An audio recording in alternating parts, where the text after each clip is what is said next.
Now let's see how self-service password reset works. First things first, we'll go to users. Let's first create one dummy user. Let's click on new user, create new user.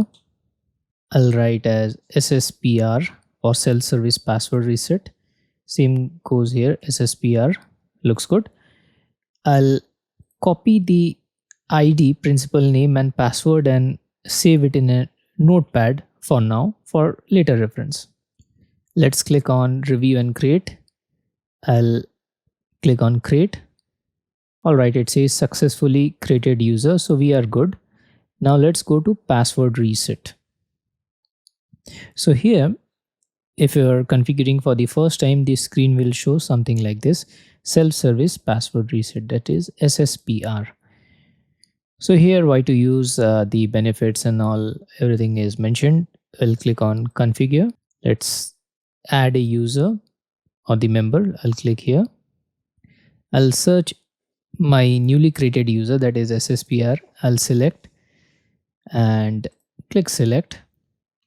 We need to give a name like something like SSPR demo or something. Let's click on enable. All right, we got the success message. It says successfully enabled self-service password reset for SSPR demo.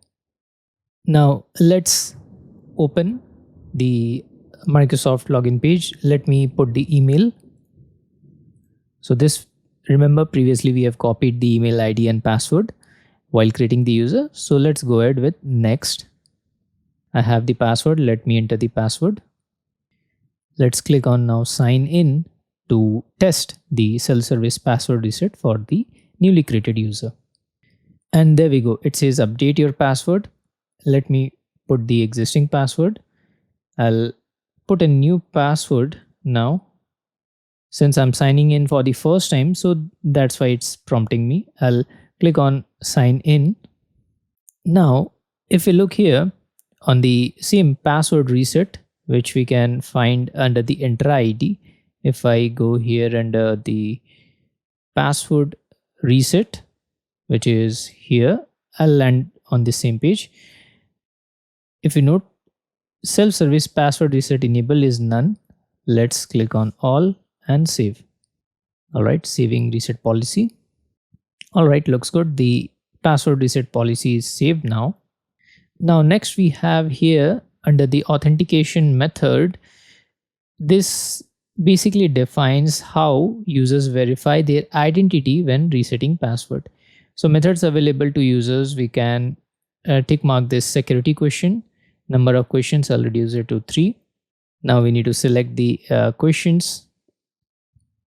So let's click on plus predefined. I'll select 3, any 3 you can again select. I'll click on OK and click OK and click on save. All right, it's saving. All right, once done, we can view the administrator policy here. Is the password self-service password reset is enabled? It says yes. Then number of methods required to reset is 1. Methods available are the 3: email, phone number, or mobile app code. In the audit logs also we can confirm. And there we go, we can see the status as success, update SSPR settings. So that's what the self-service password reset is all about. Thank you so much. Let's meet in our next lecture.